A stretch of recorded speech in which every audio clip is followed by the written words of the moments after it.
Welcome. We're the Macomb County Genealogy Group.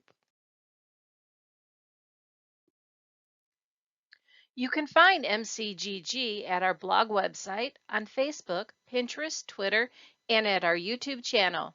You can contact us at either of the listed emails seen here.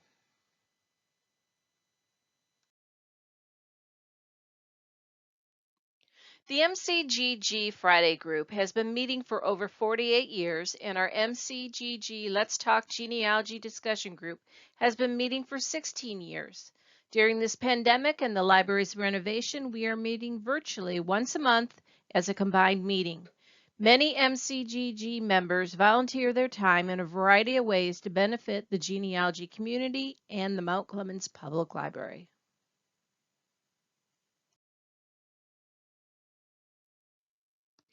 This is the MCGG Friday and MCGG Let's Talk Genealogy combined virtual meeting, January 12th, 2022.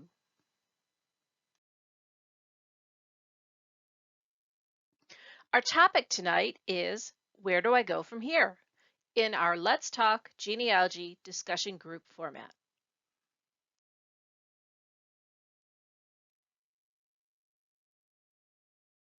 If this is your first time attending a MCGG meeting, welcome.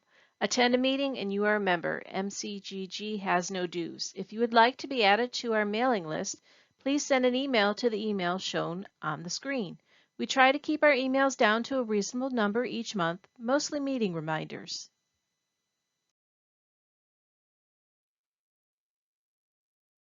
And now for some announcements. Welcome, everyone. We're the Macomb County Genealogy Group. I'm Lisa Eschenberg. I'm the chairperson of the group, and Bob McGarry is the vice president, and we got a couple of our other board members here, and all you wonderful members. This begins our Winter-Spring 2022 session, and tonight's topic is Where do I go from here? This is member favorite, and it's kind of our show and tell. So if you've got a question, a brick wall problem, a share that you want to share and get help from the group, that's what tonight is about. And we'll go from there. Now, as far as announcements, the library announced on their Facebook group today, due to COVID issues, the library will be returning to lobby pickup starting tomorrow, Thursday, January 13th. As of right now, they don't have a date set for a return to normal service. So you can basically pick up the materials in the lobby, and the copy machine is placed there for use as well. So you can't go in and browse and whatnot. So you do all that, pick out your books online. However, the parking lot internet is still active. So if you're up to hashtag genealogy tailgating, you can sit in the parking lot and use your device, be it a tablet or a laptop, and use either the Family Search affiliate or the subscription databases from there. You may or may not see me there on certain days, but so that is back up and running. And once we get some nicer weather, we can maybe have some genealogy meetups, socially distanced if the numbers are still high. So with that, I think that's about it for announcements. We are ready to get started. Does anyone have a brick wall or a question that they would like to share and ask? You have a brick wall in the chat from Sharon Lako. She was looking for information on a James C. Chase, died January 15th, 1861. Clinton, I'm assuming Clinton Township. What's the brick wall? What are you trying to solve? Sharon?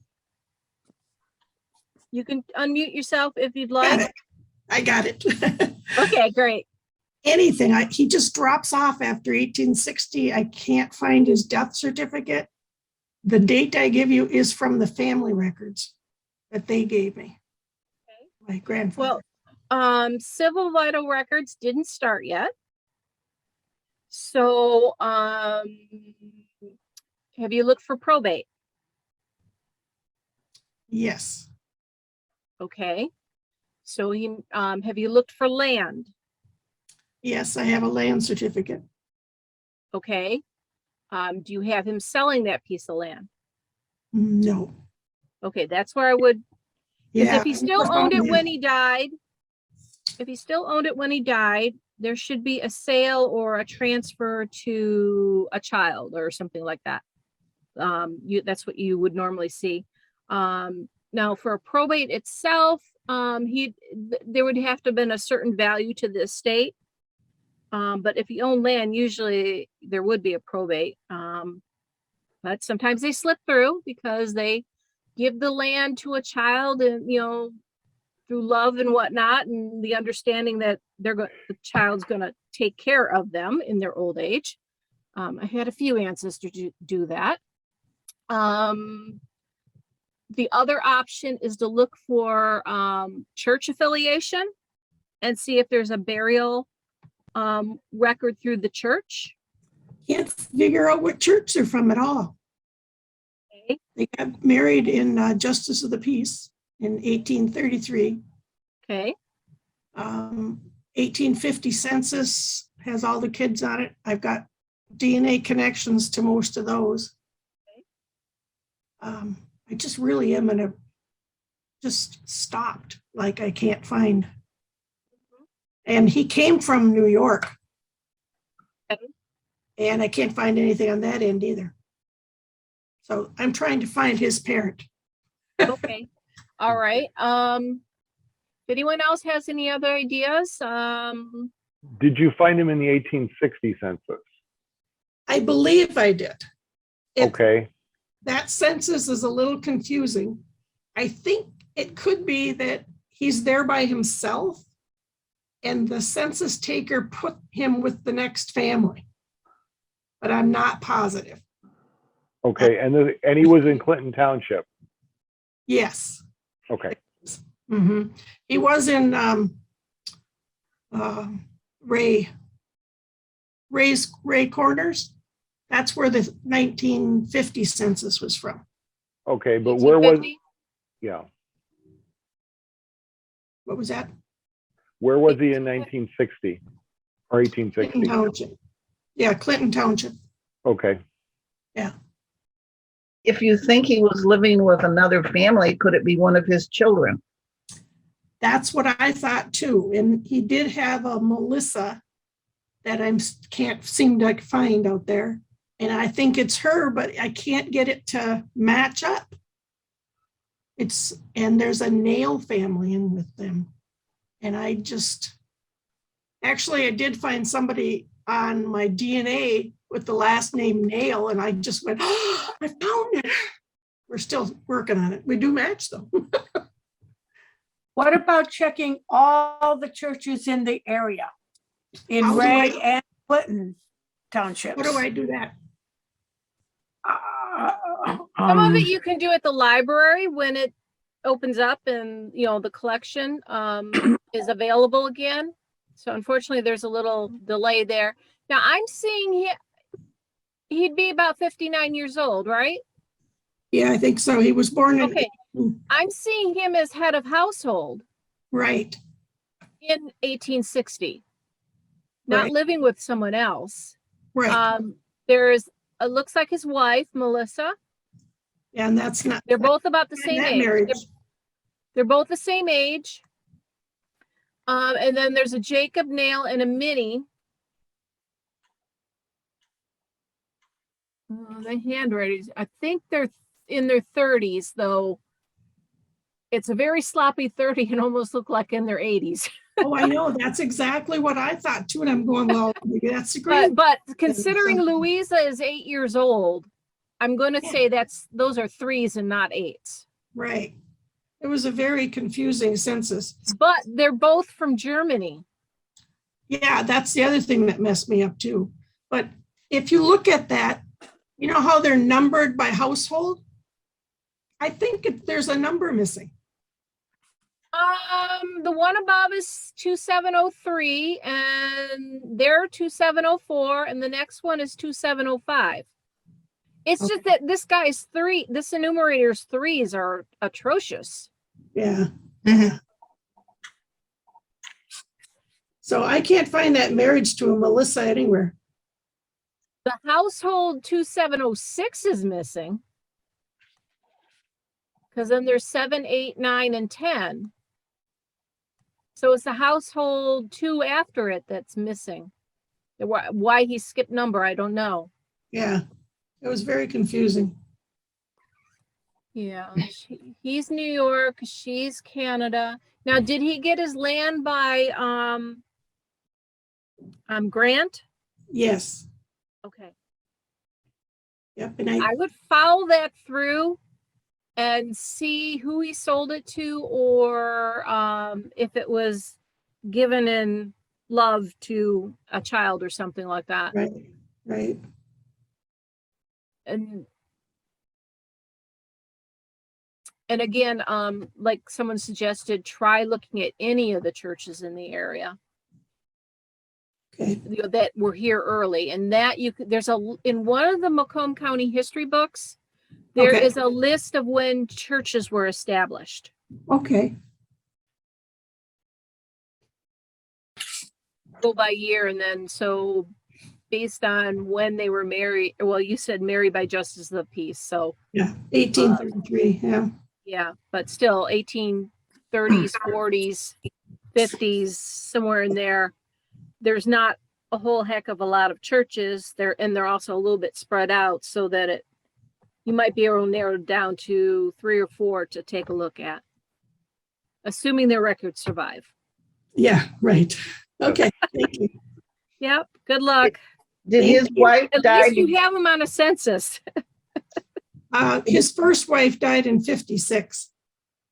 And according to that census, I think it says that he got married to her he'd been married to her a year before. I think is what it says on there. Because I was wondering if his wife was from Canada, would they have buried her at a family place in Canada, and then when he died, they buried him with her there? Yeah. Strange thing. But that's a good thing to go looking for, I guess. That nail one is just making no sense to me at all why they're in there. He doesn't have any other children living with him. They may. Did you check all the cemeteries? Yes. Yep. And his wife was a Butterfield. There's a lot of those there. There are. I'm so sorry. You know, I live in Ray, and I belong to the Historical Society here, and we have the 3 historic cemeteries. We do have Butterfields buried here, and yeah, Idelia, I think it is. ID. Yes, that is a name that we know. Yeah, she's in that family. If you email info@rayhistory.org, that'll go to the president of the Ray Township Historical Society, and we have a lot of records that she might be able to look through, see if we can find anything for you. Yeah, I'm pretty sure that's the one I have sent it to too. Oh, you did? Okay. Was it Terry that responded to you?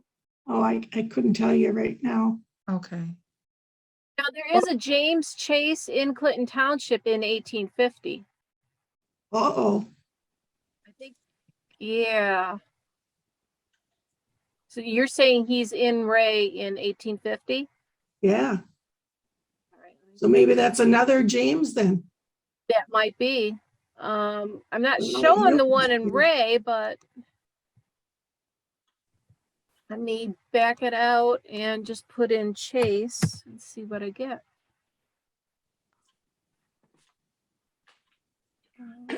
Bruce, Armada, Clinton, Armada, that's where they were. Okay, just a second. Let me see if I can find him. Let's see, Mary and Charles, John and Lucy. That's not mine. Or you're looking at Chase, right? Yeah, I'm looking at Chase. I thought he had a brother that came, but I couldn't tell for sure yet. I haven't connected right. It was a guess completely. And when on the DNA, I've been able to connect to some other Chases further up the line. Okay. Can't find the connection there either. Yeah. Well, sometimes you got to do genealogy of unknowns in order to figure out how to find, to see the connection.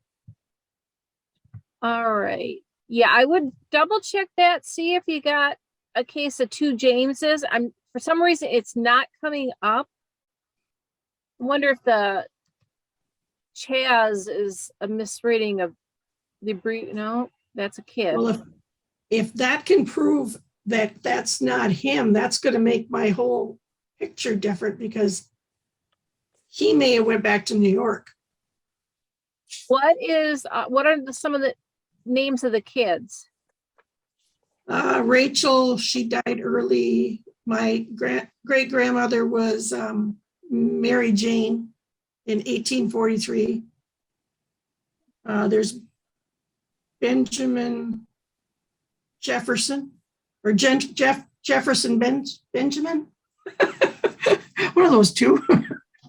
Well, okay, the ones in Clinton Township that I'm seeing in 1850. Yeah. The James, it's a Rachel. Those are the Rachel's from New Hampshire, James is from New York. Correct. That's him. Children listed are Daniel, Melissa, Jefferson, Benjamin, Naomi, Mary J, Seth, and Sophrona. Correct. Yep, that's the family. Okay, so they're actually in Clinton in 1850. Oh. Okay, my ear. Check what the actual print on the, town of Clinton. Okay, so it's not even Clinton Township then, right? Well, it would be Clinton Township, yeah. Okay. The children are all born in Michigan and, like I said, New York and New Hampshire for James and Rachel. Did you look at the witnesses on the marriage record? Did they share either of the surnames? I cannot remember. I don't think it even. I'm not sure if it. Usually there is some sort of a witness. Yeah. I would follow the land. You're right. See, I have it. Clinton. That's how he got it. What happened to the land after him? Because I see on the 1860 that James is the head of the household. He's called a day laborer, though, and then that Jacob Nail is the farmer, which usually it goes the other way around, but they both possess land. Okay. Real estate and there's personal estate. So this would indicate, at least by 1860, he still has some land. Mm-hmm. Got a different wife. But there's a little bit of, and then like I said, we said look for early churches. Unfortunately, the Macomb Mount Clemens papers don't exist for that early time period. And then the other cases that I do match with that are his kids. I think it's under that one that's Jeffrey. Jefferson? Yeah, Jefferson. Okay. That's they had a couple of documents that listed James as Lewis. And I haven't been able to find anything using that name either. Maybe that was his middle name. No, his middle name is supposed to be a C, according to his marriage license at the land records. And according to my grandfather's or my grandparents' records. I figured I'd come to some experts and throw it at You have an early time period, which makes it a little bit more difficult. Yeah. And it's just, follow that land through till it disappears. If you've already looked at probate, you've done that part. The only possibility is to track all the other children besides your direct ancestor and see what clues they offer. And then, like I said, with your DNA matches, the ones that kind of indicate a chase further back, is to do a little genealogy on them, on the chance that you could figure out where the connection comes through. Yeah. Yeah, I followed all those trails too. Okay. The only one I wasn't able to follow is Safrany, I think it was.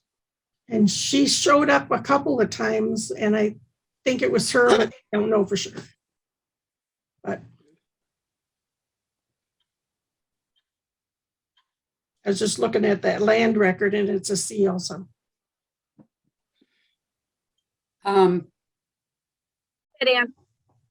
Okay, James C. Chase is named in the probate file of John Chase, who died 1856. I believe they were brothers.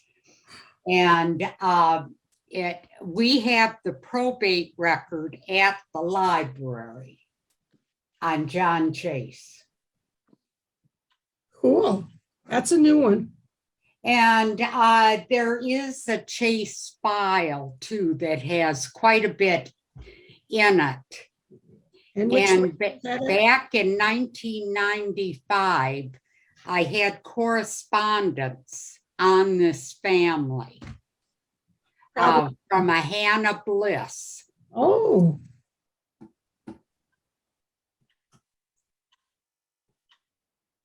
Cool. And what's the estate file number? Wait a minute, John A. Oh, I don't have it here, but I can look in the probate index again. That's what I just thought of too. Yeah, because I'm in the very early estate files are on Family Search. And I believe that would possibly mean they're on Ancestry. Yeah, it should be. And it's John A. Chase. And I believe it was his brother. And if I remember correctly, he died like in the West Indies. Wow. Boy, interesting family. Yes, very. Yeah, Mary Jane married a Cody, and she moved to Marquette. I got all that. Very good. That might be a big thing for me. Thank you, Kelsey. I'm Ann. Oh, okay. Yeah. I've been around. I'm the oldest member. Thank you. John A. Chase, you're looking for file number 186. If you were using the microfilm, you want roll 3, but on Family Search, put in search catalog, put in Macomb for Macomb County and Macomb, Michigan, click search, and then go down to probate, and you want to look at the estate files. And it should be 1, 2, 3, 4, 5, 6. Should be the 7th entry down. Woo! All right. Look at what's in that estate file. Great. Thank you so much. I don't know how I could have missed that. Well, you got to look at the index. At this point, it would have been manual, but his name isn't mentioned in the index. It's John's. Right. So it gives you two routes to try to get back further. Okay. And hopefully there's enough clues in this probate for you. I hope so. Even when the library reopens, you'll be able to look at that surname file for Chase. Online? No.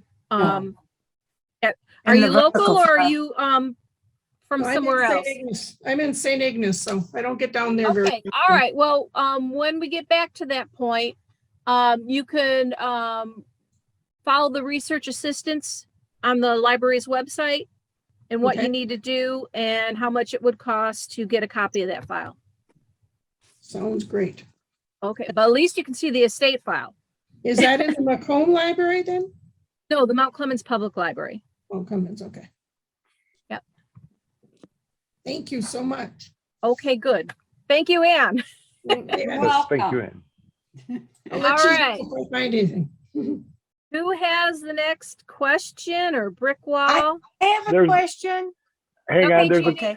Jenny, go ahead.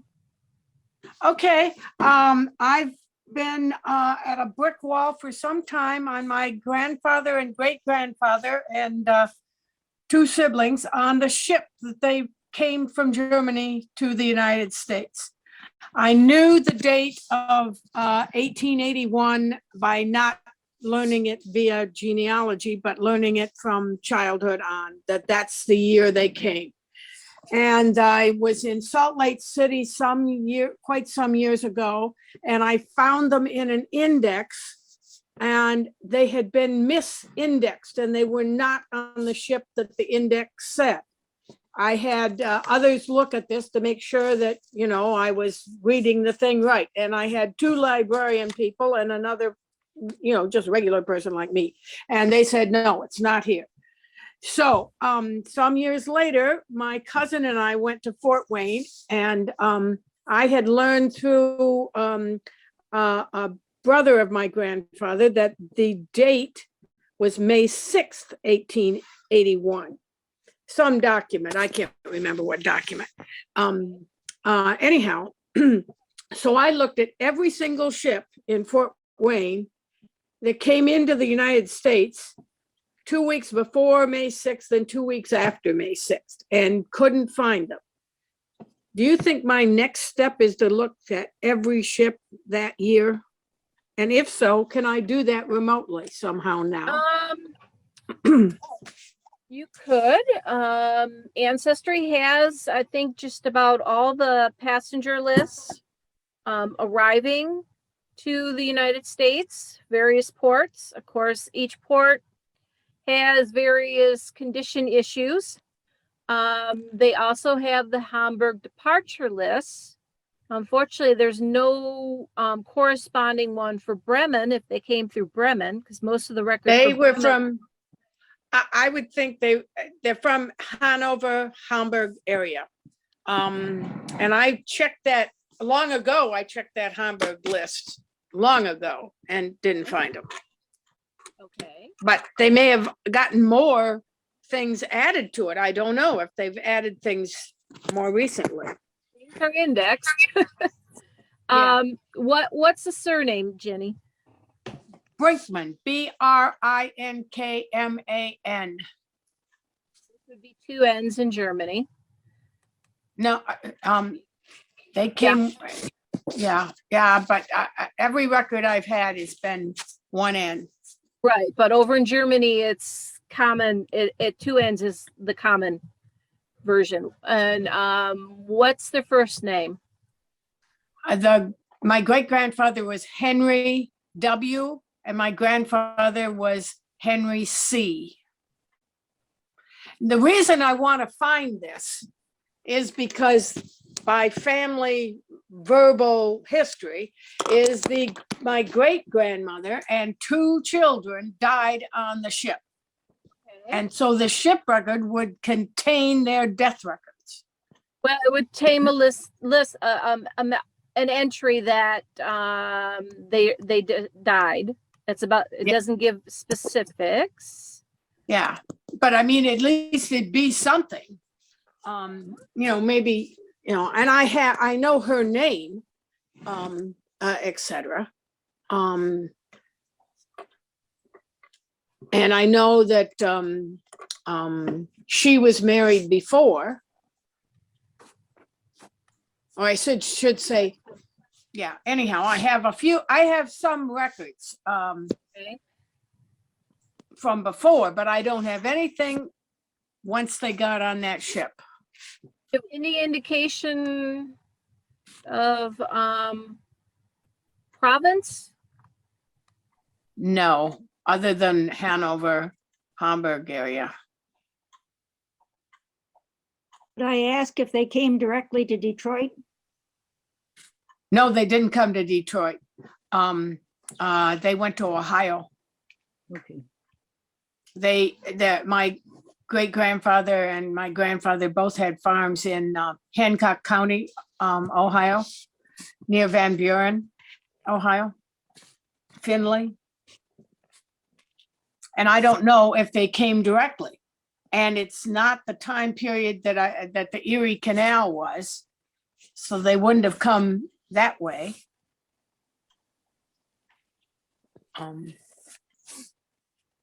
When you searched passenger list, did you look for, since the lists were made up in Germany, did you look for Brinkman with two N's, like Lisa said?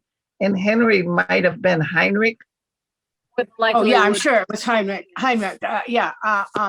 I looked for Brinkman spelled anyway. I looked through all of the B's on every ship that I looked at.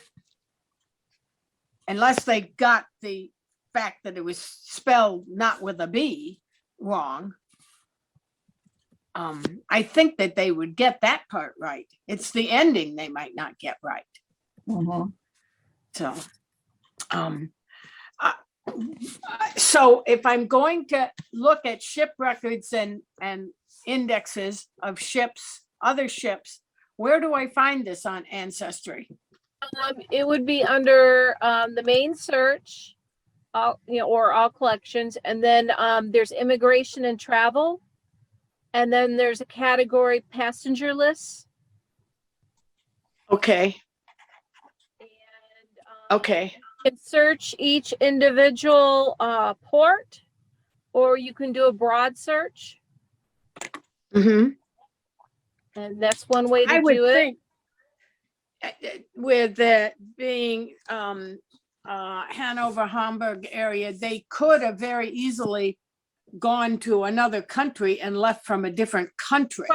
Right. But if the ship stops somewhere, that would be an indirect ship. If the ship went directly from the Hamburg port to, let's say, somewhere on, the US or whatever, that would be a direct ship.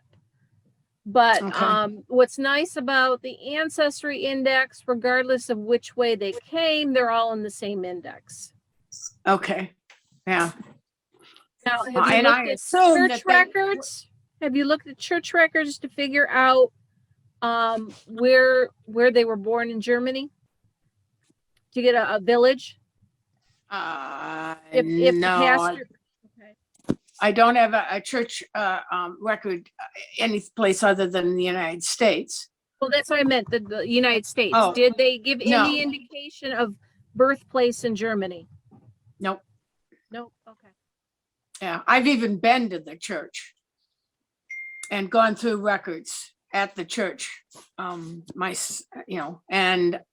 found records, but I didn't find much of anything other than name and date. Date All of death. depended on the pastor and how meticulous he was. Yeah. So, and the current day pastor was helpful, but he really didn't know anything because, of course, this was long before any of us were born, etc. So, obituaries or anything that might give an indication? Nope. I've looked at all those and nothing. All we have is the family verbal history that these three people died on the ship. Okay. And that I've gotten for people that weren't necessarily very old. They're older than I, but they weren't around when 1881 was. Right. Okay. Yeah. Yeah. So, if you don't have Ancestry at home, I do. okay, you do. All right. Yeah, I would search there. Okay. I thought And there were separate ship sites that you could go to. it all depends. I mean, you've got like Steve Morse, who does a lot of advanced search engines. So he has one for New York, for Ellis Island. He's got one for Castle Garden. And then in Ellis Island, they went in that time period. Right, it would be Castle Garden. That's the time period. But he's got various advanced search engines. It's an alternate way to. And what is his site name? Just a second.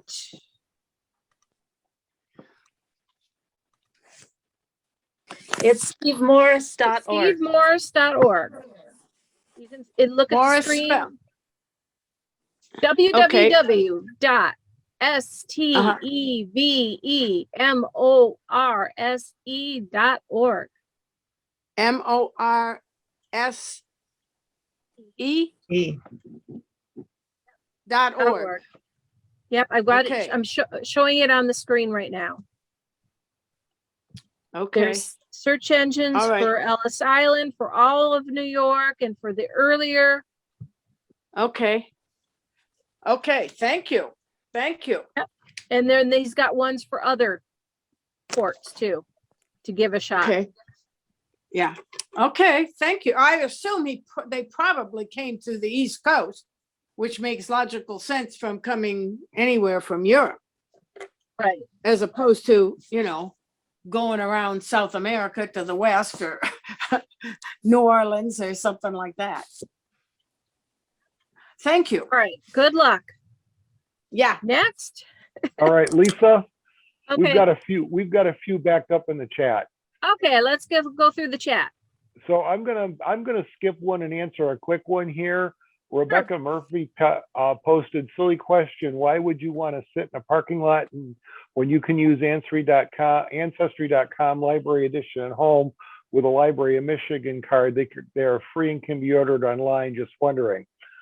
Well, it was our understanding that effective January or December 31st of last year, Ancestry was ending remote access for all libraries with a library card. However, I just popped onto the Library of Michigan site and was able to access Ancestry.com Library Edition through my Library of Michigan card. So I don't know if that's an anomaly and how long that's going to continue.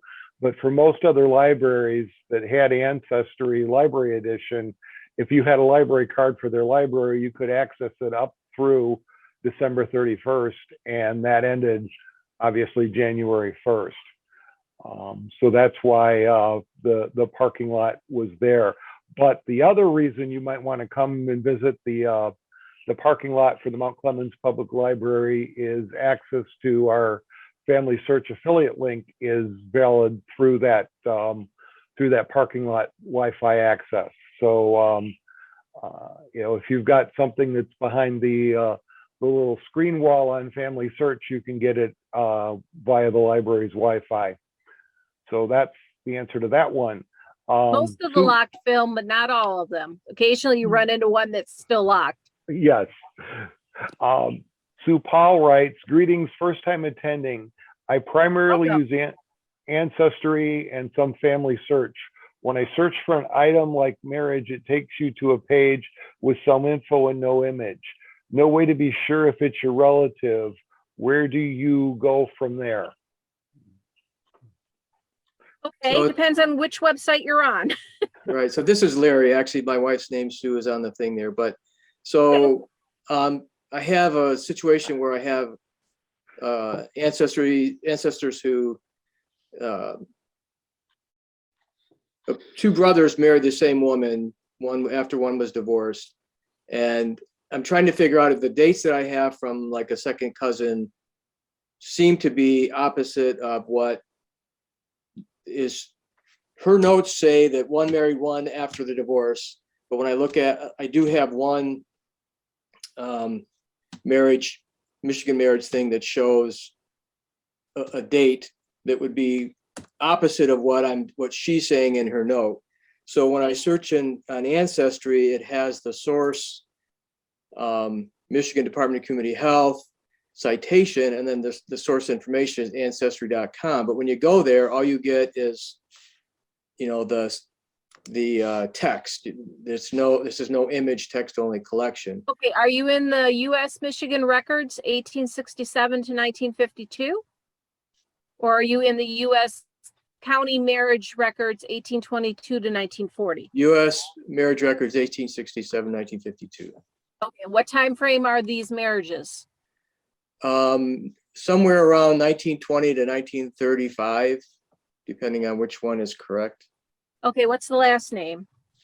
So the husband, one of the husbands was Berneske, Berneske, William George, married May Cunningham, Mae. I'm just curious of what is coming up. Okay, let me share my screen again. What county? Which county? Right. I believe it was in the Detroit, Wayne County area. But Okay, can you see my screen? Yes. Okay, so if you click over here on view record, you're going to get what they indexed. Okay. Now, you can click over here on view, but I want to go back and show you.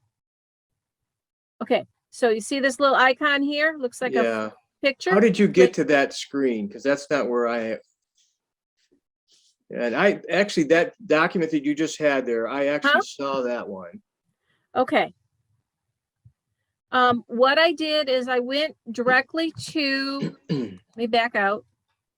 I went directly, instead of, let me open another tab here. Okay, so a lot of people just enter stuff in here to search, or if they get ambitious, they use the main search here. I tend to do focus searches. So I went to Michigan. I scroll down, you can click on the map or on the list. And then I know I'm looking for a marriage. So you can view all birth and marriages. And so I know these are the official civil records, but I know that some of the earlier county ones are in this collection here. And so basically I do a focus search and just concentrate on one collection at a time. And so I put in this information, you know, the 2 surnames, and I did a search and I came up with them. Okay. And so I can click on the image and then I can enlarge it. Found that one. And so that's 1920, right? Yep, And date of license here, and then you get information that was supplied by whoever filled out the license information, which is usually the groom. And then the date of marriage is over here, June 26th, 1920 in Detroit. And this is the priest. And if you're local and once the library's open, we have a book that's, I think, done by I want to say Downriver Group, but it could be DSGR, that you can look up the name of a pastor and find out what church he was at a particular time. And they use the city directories to create this book. Okay. So in the letter from my second cousin, who was quite a bit older than, she'd almost be like a grandma. So she said, so this is William George, right? William George married May. And her note says she married, I'm sorry? I said, right now, it just is William there for her marriage. I've got William G marrying someone else in Saginaw. So my note from my second cousin says William George married May after her divorce from Edward. And then I think I found something with Edward married on February of 1935. Edward Berneske, brother. So it doesn't make sense that she would marry him after the divorce from Edward if he was married in 1935 versus 1920. Right. So I'm just trying to confirm who's, which came first. And then there was a Yep. daughter in one of the marriages, and I'm not sure which one. Okay, I can saw help you out here. something. There's a divorce collection, and May Berneski, given as a marriage date of 26th of June, 1920. Divorced William G. Berneski. The decree is dated the 1st of July, 1931. Okay. And you can look at that image.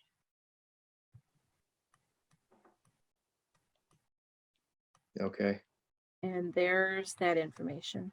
So you went back to the search and then you hit Michigan and then to divorce. Is that Divorce collection, yes. okay? Okay. Like I said, I do focus searches because I know what I'm looking for. And rather than deal with all the other stuff that pops up, I just focus in on what I'm concentrating on at that moment. Okay. So similar question. If you're looking for, a spouse or children or whatever, sometimes it'll say Social Security. And I get the same, I find myself in the same situation all the time where I have this source, here's a citation, but I'm kind of stuck there. And I thought, well, maybe this affiliate library would be the answer. And I haven't been able to make that work either. Could be. It could be. Are you local? Yeah, I'm in Clinton Township. Okay, yeah. So you just go visit the library in the parking lot. If you read our blog post, yeah, let me find it. Okay. Scroll down here. The local databases are working again. If you haven't seen our message, let's see. So if you read our blog post, genealogy tailgating, it will tell you, give you some basics about how to connect and where I found the best connect signal. So I park near to the back of the building, facing the building, closer to the dog park. And I got better signal than being in the first standard slot next to the handicapped. But in the library is off of Groesbeck somewhere now? Yes, so it's the temporary site is 300 North Groesbeck. It's right next to the ice arena. Okay. So if you turn at the road between that building and the baseball diamonds, and it's the first drive, the dog park's behind the building, and then it's where the jazzercise is. I'm trying to remember the sign because the signage is a little hard to see there. Okay. Could I ask, Groesbeck, and where is it from Cass? I'm not an East Sider. It's north of Cass, probably a half a mile. Okay. You'll see the hockey rink on the right-hand side. Okay, on the east side. Okay. Correct, east side. If you see the jail, you went a little too far.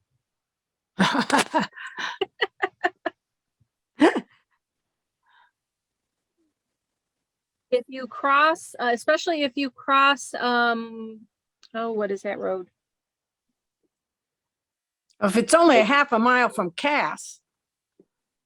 Yeah, there's a traffic light just before the hockey rink. I don't know the name of the street, but Elizabeth is where the jail is. I think it's Rose. I think it's just north of Rose. Rose? Yes, North Rose. Rose? Yes, Rose. ROFC. That used to have a used car place on the corner. It's not there now? No, there's a school, old school there. Okay, all right. Thank you for your help. Yeah. Okay. Next. Let me get it. Okay.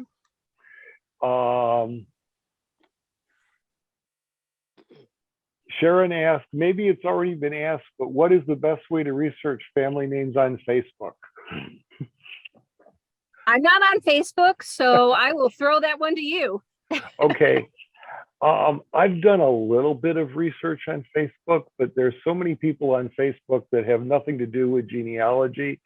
And most names are common. I did my mother's maiden name on Facebook and found some profiles of people over in Germany that are possibly distant relatives, but really didn't have anything to do with genealogy. There are a number of genealogy groups on Facebook, and I would be probably looking at one of those to get genealogical information. But to do name research on Facebook, it's probably not going to get you many results.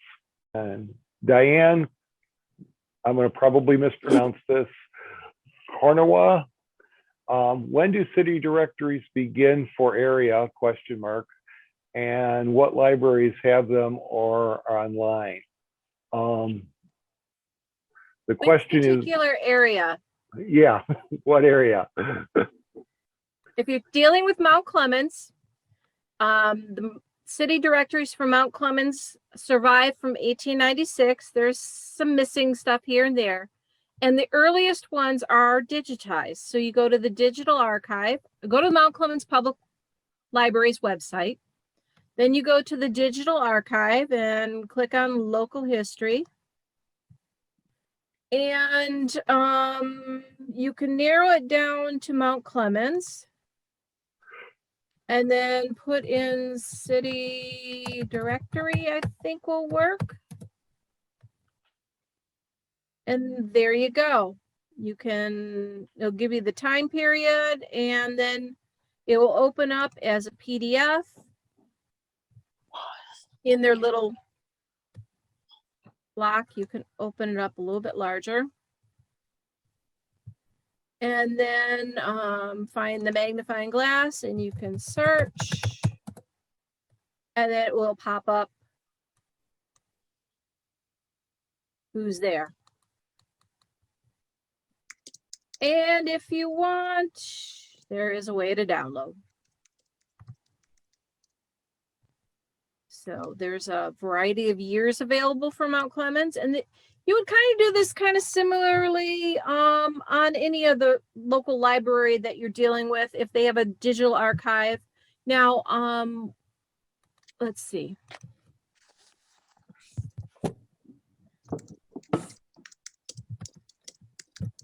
So I'm going to pour here on public library, but first I got to go to St. Clair. They don't have it bookmarked. There's the main library, local history and genealogy. Usually you're going to find things in those kind of collections. And then you scroll down and they've got some city directories there that you can search if that's the area you need. And again, it's going to save as a PDF, so you're downloading it. I think you might be able to set it so you can look at it in your browser, but so there's some information. 2 different ways to find city directories. You could check Internet Archive, which is archive.org, and put in your location and see if any city directories pop up that way. Over on Ancestry, which was where I was going to go next. Over on Ancestry, what you're going to do is scroll. So I'm at the main search area. I go into all collections, and then I scroll down to schools, directories, church histories, click on city and area directories. Choose your country. So you can go in that way, or you can choose U.S. city directories. Choose your state.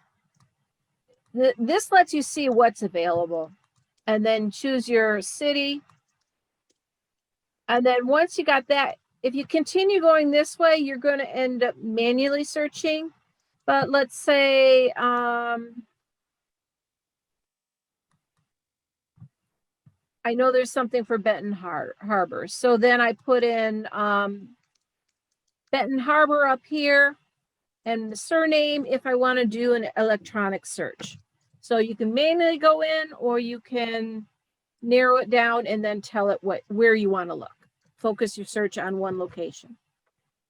Or if you're not sure where they are in a particular state, just put the state in and the last name and a time frame and see what pops up.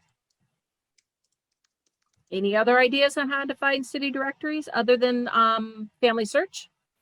In the catalog? Bold 3, yes. That's a good one. It has the Detroit directories up to what, 1922, I think. True. Yeah. Not on there. Okay, so I can browse and you're going to find those in the non-military records. And then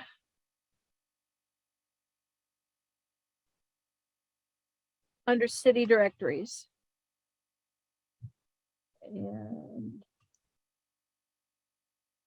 And you can go from there. Right now it's showing me everything. Okay, so they've got Baltimore, Boston, Brooklyn, Buffalo, Chicago, Cincinnati, Cleveland. And this is a website, subscription site that when you're in the library parking lot, you can get to also. If you have a Mount Clemens Public Library card, you can actually have remote access from home, but that's only with an official Mount Clemens Public Library card. Certain libraries around here have it, but not all of them. From Sue Powell, was the 1890 census destroyed? Any recommendations for finding info that is between 1880 and 1910 for the census? Okay, we know it's not Sue, but okay, what area are you specifically looking for? But it's something I was doing a while ago, so I don't remember specifically, but I have some relatives that I was trying to find in that like 1890 time frame. Right. Okay, certain county, if you're talking about Michigan, yeah, certain counties in Michigan have surviving state census. Unfortunately, Macomb County is not one of those. And it's only a few counties here and there. There's an 1884 state census and an 1894 state census. Those are on the Michiganology.org website. Okay. And they're a little buried to dig through. But if you go to our website and click on Archives of Michigan, this blog post will tell you how to dig in and find those records that used to be on Seeking Michigan. Okay. And the state census is one of those. Okay. I did see that blog a little while ago. It was pretty helpful. I need to get into it. So you just follow these directions and then you can search for the 1884 and 1894. I know there's part for Washtenaw County. I don't recall if Wayne County is one of the lucky devils. Okay. They have 1884. Okay. Does that include Detroit, Ann? I'm trying to think, and it was published in the DSGR magazine. I know like the Grosse Points city itself, I just don't remember. Mary Lou's on this, maybe she knows. Duncan, I saw her name up. I don't recall. Regarding 1884 census, that poor Huron, where am I? Here, scroll down here. The agricultural has been digitized. by the library. And it's very readable compared to the population census. And it'll download it as a PDF. So if you it got people in St. Clair County, 1884, and want to see what they were producing, it's worthwhile to go look at that. Very clear and readable. Only thing they could have done better is done it in color. What do we got here? Mary Lou. Peter Steffes. Okay. I know we've looked at Steffes before. That part I didn't know about. Yeah, church records would be a good place to look, Mary Lou. I have no idea. Peter. I have no idea which church. And his wife was living somewhere else. The only time that she's listed in her, well, when she died, it's in the Free Press. And she was over near the old ballpark, Tigers ballpark. But I know that I found them in the census with a misspelled name, and it was in the Hamtramck area. And I just looked recently to see whether they had anything listed as far as archives, and I didn't see much. And I guess coroners would be by the county and not by the city. Right, I'm not sure. I'm pretty sure that my great grandmother could not read or write except for her name, and her child is listed as having died, and it's the next one down in the listing after Peter Steffes. But it just says murder. Murder. And one would think there would be a news article. I tried, he was German, and I tried looking for German farmer or to see if there was anything unidentified or anything like that. There's nothing listed around that time. But she could have been off on her time too, other than the next year's, I think it was the next year's city directories gave the wife as widow of. Mm-hmm. So I'm pretty sure. I'm not sure if the Detroit or Auburn Post has anything surviving that early or not. It doesn't. Okay. I looked at that.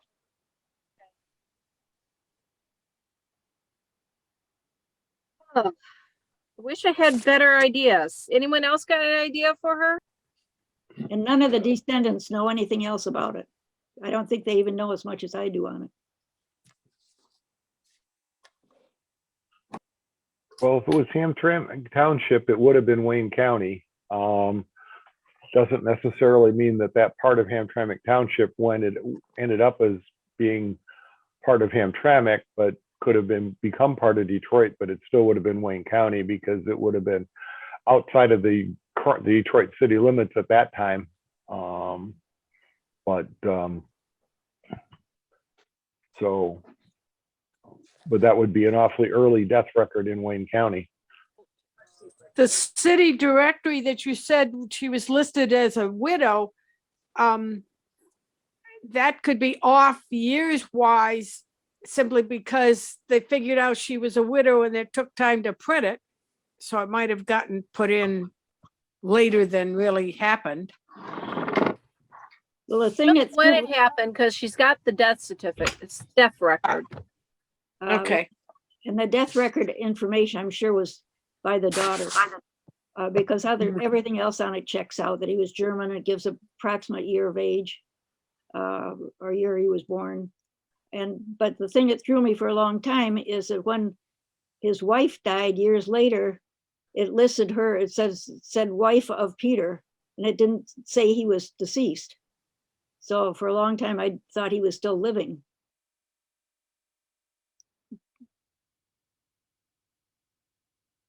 But no one, even on the ancestry things, nobody has his date of death. With the, I think Detroit has an archives or something like that. But if there's any early surviving police records, you would think a murder would be investigated.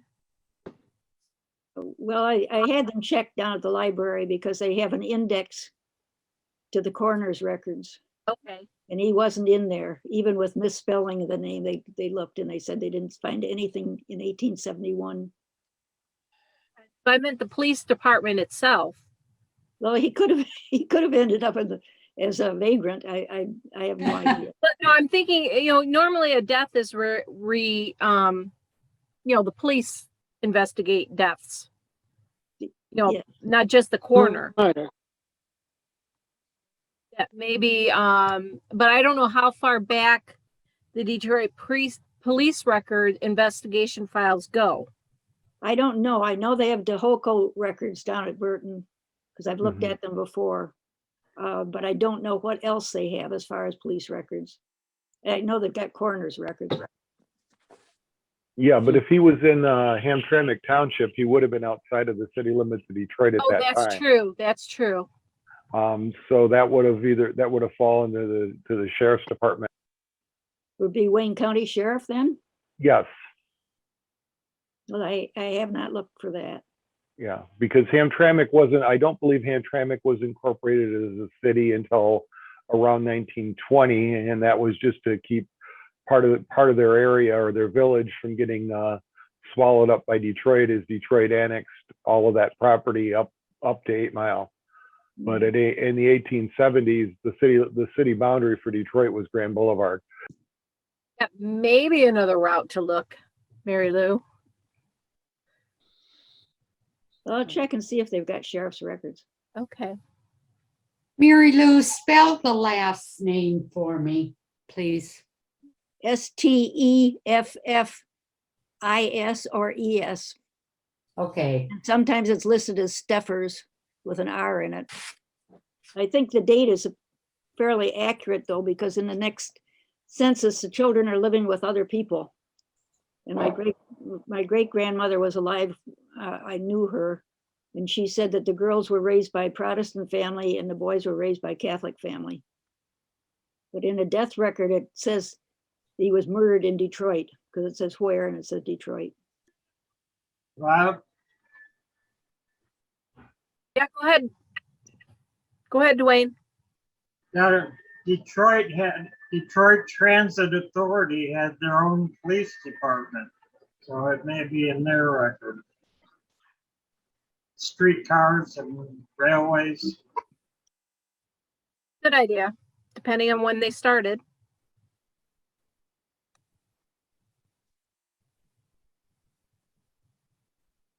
You can go on to somebody else's. Okay, yep. Anne can speak up if she finds anything. Okay. I'm not.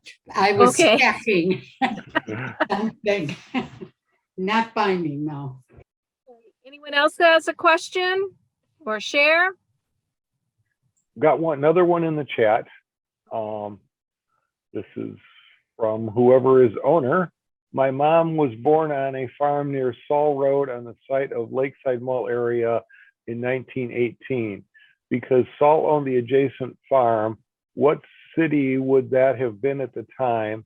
It lists her as Detroit birth, but I have no birth certificate of my mom, but I cannot find the farm. And she said she was born on the farm. I'm not sure if my grandfather owned the farm or not. I would like to check city directory on that time and get more information. Frankowski, it was the name. I do not have a speaker on my PC to talk live. That's okay. Just if we ask a question, just type it in the chat. Okay, so that area where Lakeside Mall was in earlier time period is Sterling Township, which the township later was all incorporated into the city of Sterling Heights. I am going through to find what time period was your mom born? 1910s, 20s? She said 1918. Okay. By location, just a second. Let me bring up. Let's see if I got it. 1895, 1916. Well, of course they don't have Sterling. Just a second. Oops, that's not what I want. I want to go here and I want to share my screen again. Share. Okay. I am on our website. I am going to the links And in here, we have links to, let me find it. Okay, Macomb County. And I am going to go for the, all right, where is it? 1916 Atlas. There's another way to find this, but what I'm looking for is table of contents. And then I'm going to enlarge this so I can read it because that's a tiny print. Okay, so I'm looking for Sterling Township. It's on page 57. So I'm going to back out. And then I'm going to go to page 57. All right, so I'm going to enlarge this so I can see. You can download this page once you get to the size you want. So this is Sterling Township. This is 1916. That's Canal Road there. All right, so we're in this area. There's the John Eschenberg farm.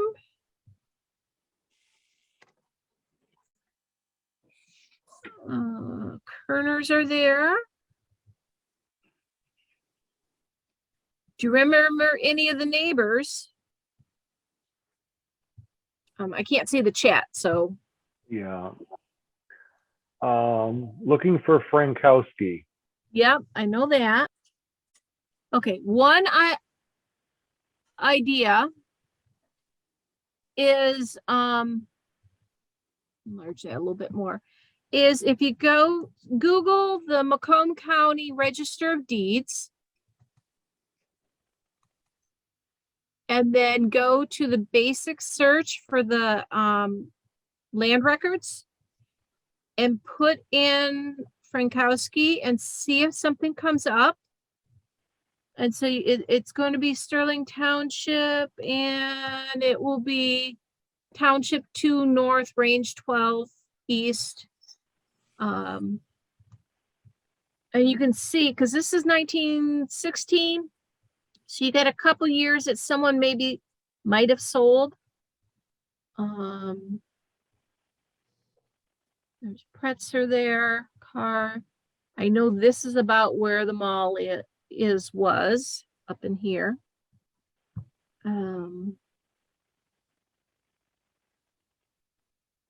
Unless they were over a little further, then it would be Clinton Township.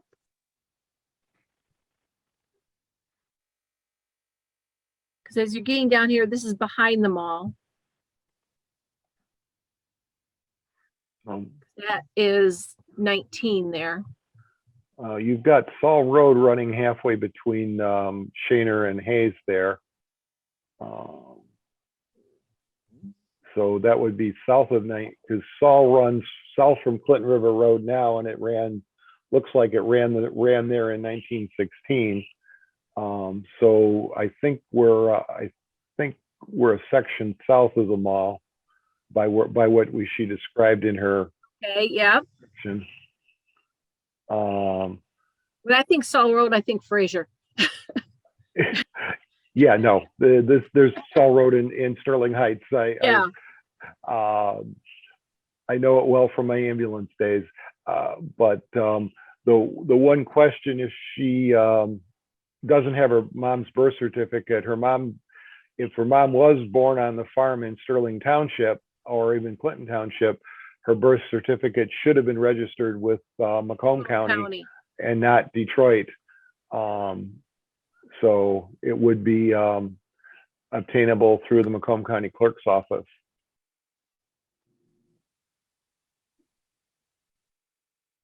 It's not listed in the Macomb County births for 1918, plus Okay. or minus a year.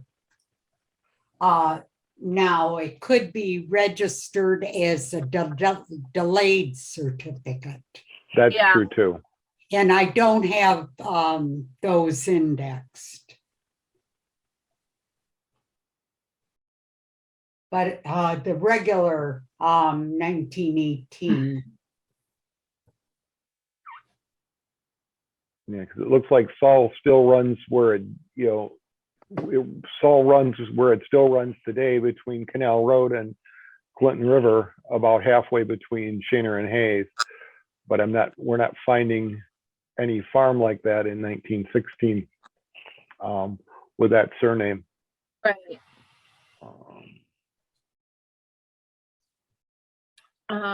Does she know what religion the family was? Lutheran or Catholic? Let me look at the new messages. Thank She says Saul was a neighbor, and thank you for checking Catholic.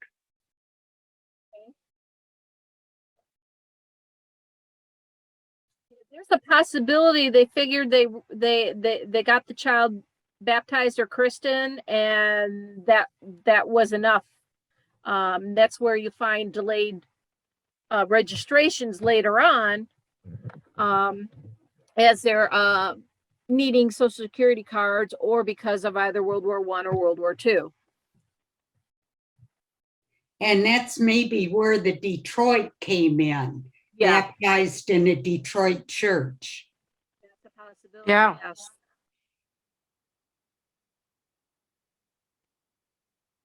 So from there, you can look at the maps. There's a later map. Back out.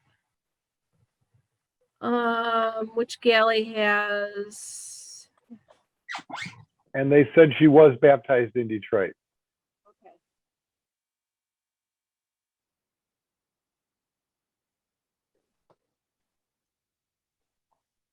Buried in the Michiganology site, there's a 1945 Clinton Sterling.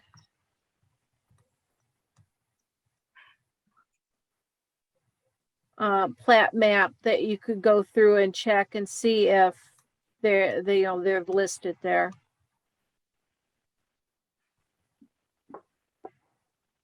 Not seeing them right away, but those are the options, and that's how you would find it.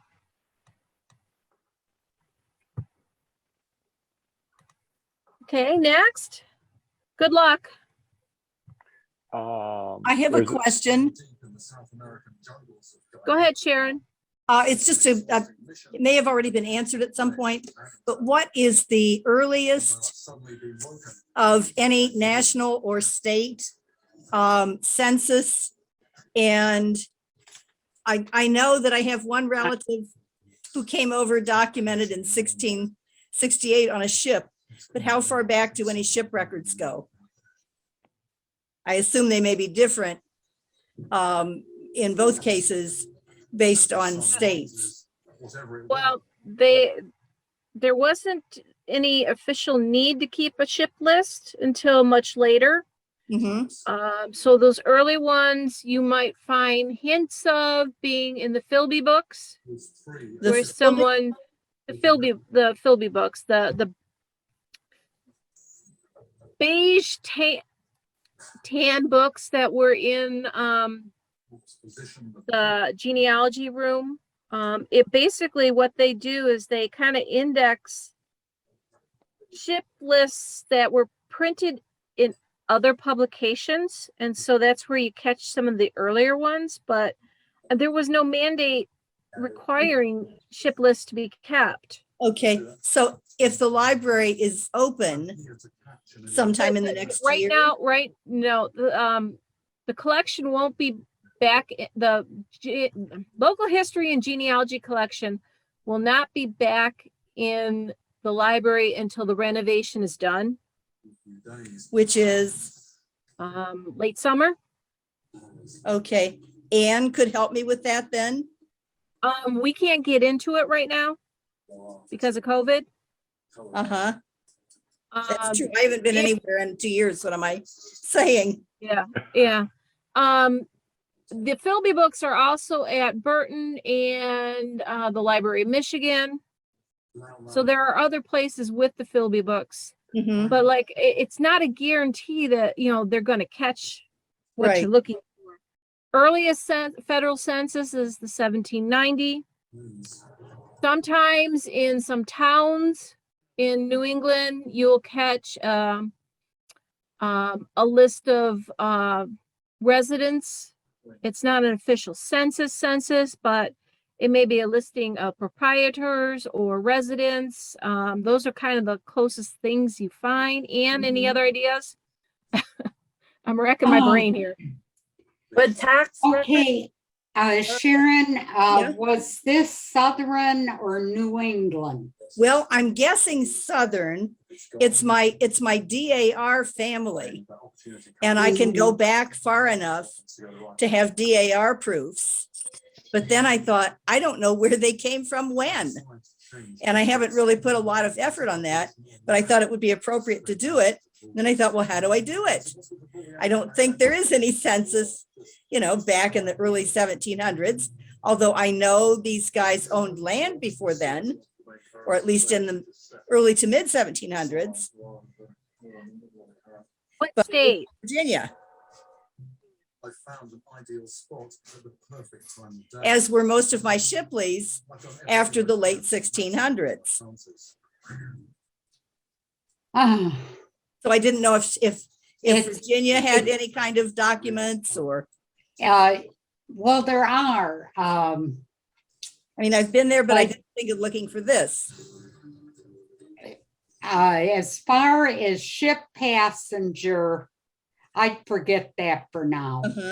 You need it sounds to like work it. with county records, indeed, and the probate and order books, like you've done on the other. Even if you find a name, in a passenger list, it's not going to give you. You're not going to know whether it's the right guy or what. You need to track back from where you know. Right. When I get to land, I'm assuming I might be able to move back. Right. An owner and things like that would give me more. Okay, well, that's helpful. And I do know a couple of local genealogy groups down there who do have volunteers that might be able to at least get me started. Right. And that's what you need to do. Okay. I found a guy who was not British who was 1700s by finding an immigration record for him because he come from Switzerland. Who am I talking to? Ginny. Okay, Ginny. If you guys are not British, these guys probably are not British. They're most likely, I'm guessing, German. Munger. Well, then these guys were German, but they came from Alsace via Switzerland and then the United States. And so I found an immigration record at Capital University in Columbus. A special German, the Germans from the Palatine area, they had a whole bunch of German records. I have no idea what they are doing during the pandemic. Mm-hmm. Oh, who knows with anything? Yeah. And what it is today is maybe not what it is tomorrow. Right. Well, that's helpful. Thank you. Yeah. And church records too may help you. Church records. We found, before I found the immigration record, I found the baptism of this guy's daughter. Okay. In a U.S. Church.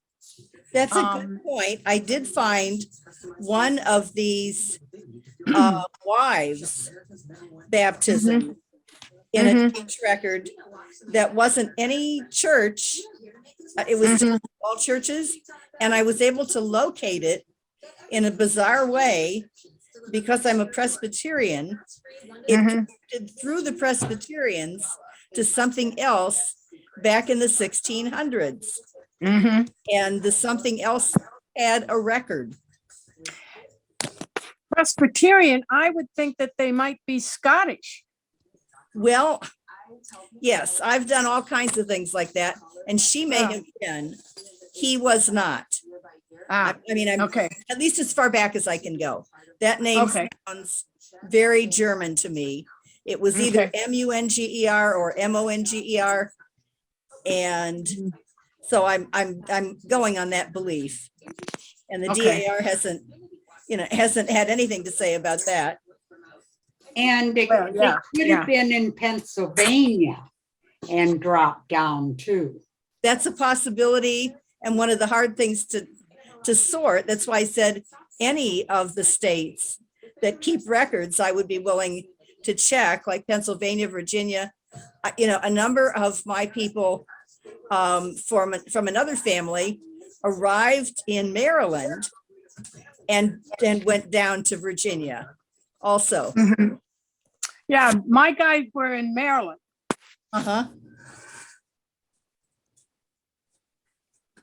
Sharon, Stephanie pointed out that tax records would be something you would look for locally also, that would put your person in a place. Oh, good point. Similar to a census, but not as much details. Uh-huh. Basically a name and a location. Mm-hmm. That's more than I Maybe have an now. indication if they own land, Mhm. depending on what they were taxing that year. Right. Well, no, and that's a good suggestion, because these guys were landowners. They moved from Virginia to Kentucky to get more land because they had 8 kids and wanted to make sure everyone had some land. They're the ones that got captured and walked up to Detroit from Kentucky. Maybe that's a story I should tell in June. So, Anne, could I talk to you and see if that might make any sense? You could, or talk to Lisa. That might be something for the June meeting. Yeah, that's what I was thinking. Yeah, I was thinking Lisa would be better. because I've spent time with you on a lot of these things, but Yeah, but you it can might talk be. to me anytime. It might be. I don't want to waste anybody's time, but if we think it would be useful, they did some good research there. And I even met these descendants. It's pretty amazing. Okay, well, that's really helpful for me. Thank you. all right. Anyone else with a question? Lisa, scroll back up to about 8:20. Stephanie Walter had put something in the chat. Stephanie, you want to talk if you can? I see surname Dit Chertine. I'm not good at French pronunciation. And found a living Donald Chertine. Yeah, I was putting my name in to try to learn more about my native heritage, and I'm not sure what the dit means. Does that mean her first name is Francois, and she got married on Mackinac Island and then moved to the Detroit area and had some of the kids and then died in the Detroit area. I have her birthday, but I can't go back any further than her. She married a military Frenchman from Canada.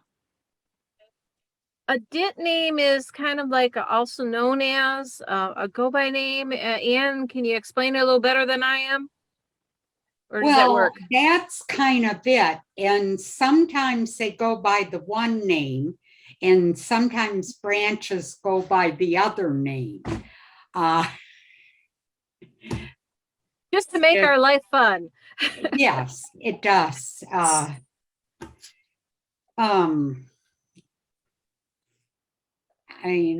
Dennison, a number of books, so you can get an idea of how it goes.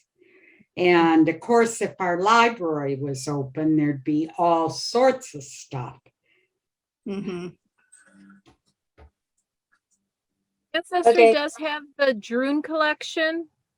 It's divided up between the US and then Canada. So that's something you might be able to plug away at, find the location for if there's a church surviving records for the area that you need. You can manually search or put in the various names that you know. Yeah, I've got her born 1730 and died in 1781, so it's pretty old. Yeah.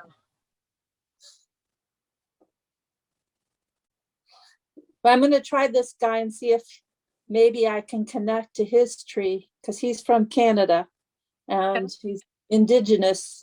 So I finally got, today I got through to a place where he sells his his artwork and makes glass frames. So they're going to try to contact him because his website doesn't have a contact anymore because it sounded like it got hacked.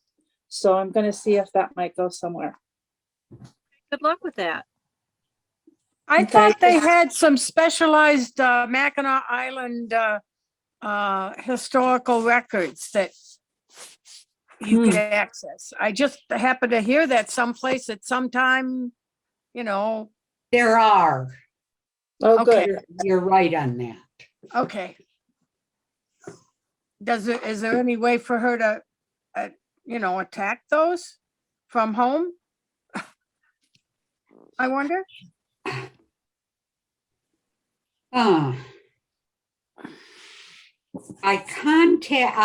You can go on the website for the French Canadian Heritage Society of Michigan. They have a good website, and there's, if you ask, and they also have a Facebook page.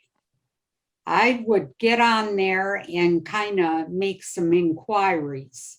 Someone, and they may have the resources available, which I do not have. And do some inquiring. It's not going to hurt. Yeah. And there is some really good people in that group, extremely knowledgeable in French Canadian. And there are all kinds of cemeteries on the island. Yeah. They've got to have records of those. And there were a CD. I know that the library had that at one point. Yeah. Which was the Mackinac Island records. Yeah. I've toured those, walked all over those cemeteries on Mackinac Island. They're interesting grave sites. Thank you. Good luck, Stephanie. Okay. Hey, Lisa, this is Diane? Larry Powell again. You went really quick on that divorce record, and I'm not able to see where you went to get to it. Okay, just a second. All right, so I'm on the Ancestry. I go to all collections. Okay. And you can click on the map or the list below. Okay. Selected Michigan, and then I went view all Michigan marriage, birth, marriage, and death. And then you'll see the divorce collection right here. And you're going to put it in by the married name. Okay. And that's how I brought it up. Okay. I think I missed that view all link. So thank you. Okay, no problem. And that's only from 1897 forward. Before 1897, there's not a separate divorce journal. And so it's in with the circuit court and the chancery records for the counties before 1897. So those unfortunately are harder to locate. But the later ones are right in that collection. Thank you. Yep. You're welcome. Okay. Did anyone know my grandfather, Charles Walters, 1891 to 1978? He ran First National Bank.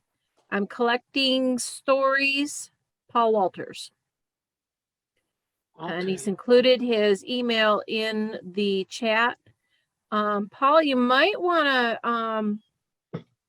to, isn't there a local Macomb County group Facebook page or something like that?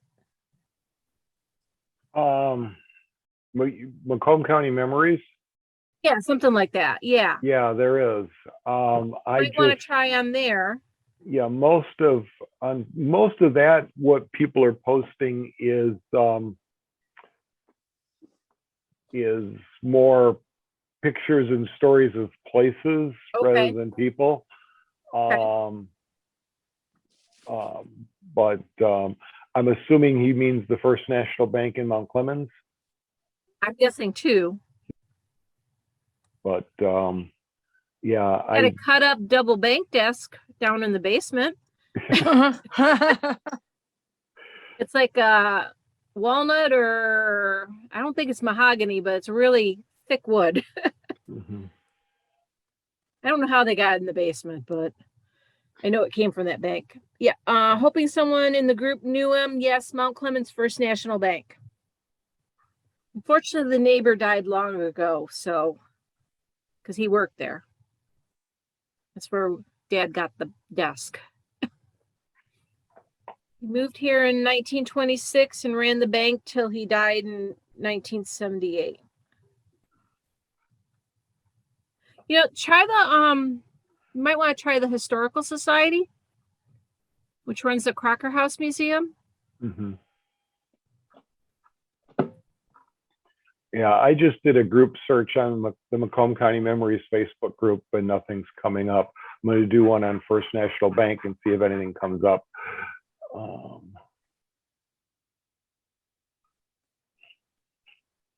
Anyone else have a question or share? I was doing some research at the Elmwood Cemetery office. This is John Horton. Okay, Elmwood Cemetery? Yes. Okay. And I was hoping I would find something that would show where a lady died in 1855 who married one of the beginners of the Detroit and Cleveland Steam Navigation Company. And I did. So the comment would be not just headstones. Try to find if there are any written records that the cemetery has. Elmwood is, of course, really well put together. Another interesting thing in that was that my great grandmother was a younger sister of this lady that I'm talking about in 1855, and she also had a brother that started a steamship company. So the brother and the brother-in-law probably had great conversations about shipping on the Great Lakes at the time, and their burials in Elmwood are like 75 yards apart from each other. You can see the one family plot from the second family plot. And I also did have, when I visited Detroit for Christmas, I did go up to Lansing and look through paperwork that I'm interested in finding out more about in St. Clair County at the archives there. And I must return to learn more about the records that the Great Seal of Michigan has. And this may be something that most people, I've never heard about it.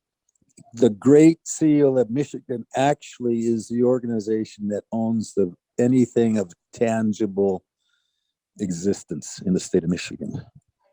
That's the way I understand it anyways. Okay. I'm done. Okay. Thanks for sharing. Anyone else?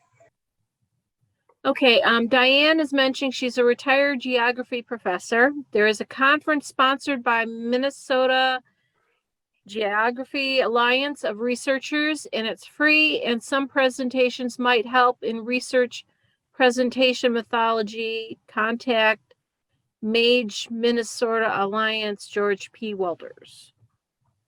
Okay. Before I forget, if you want to save the chat, you can go down after showing the chat, click on the three dots and then choose save chat, and it will save the chat, and then you can have that for future reference for whatever's in the chat.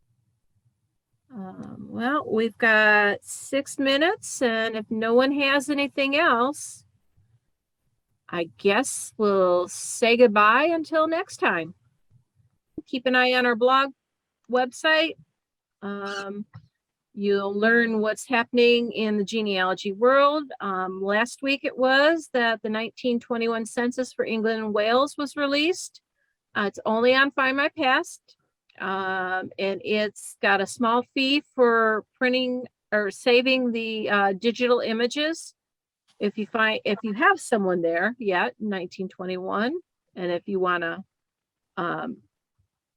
save the records, you can also scroll back and see what else is going on. And Finding Your Roots has started up again last week. I think it was a double header last week. I think the second hour last week is being rerun this coming week.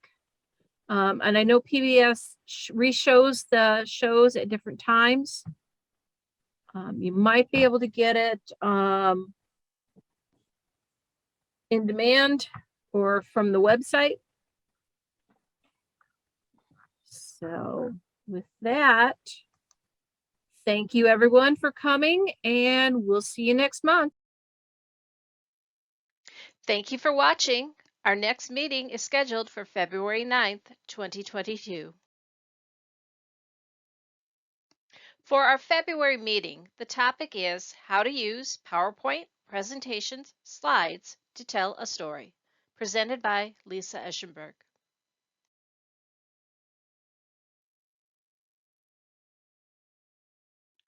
Last but not least, MCGG extends its thanks to the Mount Clemens Public Library and its staff for hosting this Zoom meeting. Goodbye, everyone.